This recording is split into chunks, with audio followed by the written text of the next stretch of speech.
So this is some feedback on the first question about price ceilings. So this is the short response questions. This is question 2a.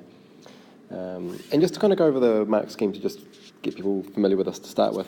So these questions are out of 10 marks. And so what we're expecting is that to get into the top band, students will be able to explain 1, 2, 3, 4, 5, these kind of criteria at the bottom here. So firstly, you understand what the idea of a price control is, and in particular, the question was asking for both maximum and minimum price controls. So that was, to get into the top band, you need to cover both of those types.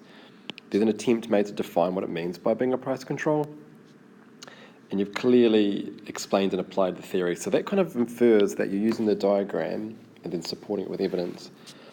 Where appropriate, diagrams are included. So for this question, you definitely need probably 2 diagrams that are clearly labelled and an example for each. So one example of a price floor and one example of a price ceiling being used for this kind of question. So to just give you an idea about maybe how this student approached it, I think this is kind of quite a nice answer.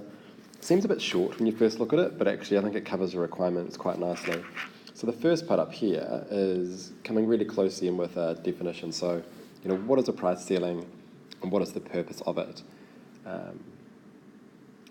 And then coming up with a really clear diagram. So I think this diagram is really nice for 2 reasons. That you can clearly see that it's you can clearly see this price ceiling idea. You can clearly see that they've been able to label excess demand. And down the bottom is the QS's and the QD's to illustrate that idea. And then the explanation here kind of further supports that. So this goes through and explains it. And then the thing I was really happy to see was the accommodation is a normal good. Talking about rent control. So the example used is up here around houses and tenants.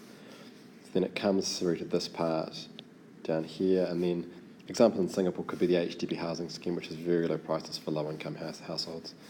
So that's kind of a nice structure. Doesn't seem like a lot of writing, but actually I think it meets the requirements quite nicely.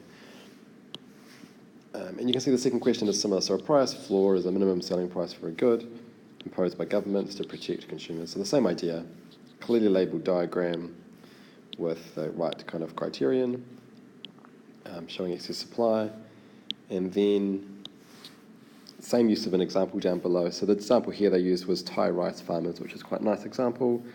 Why are farmers being, why is farmers being to do that, for instance?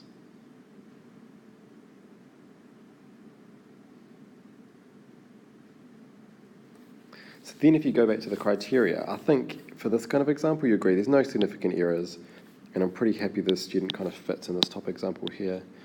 So the question is, would you give this a 10? I think it's quite close to it.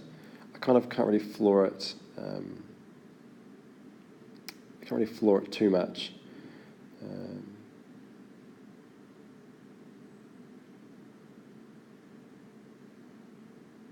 It kind of explains these things quite nicely here. I think this is a kind of I think this is an error here, protecting consumers.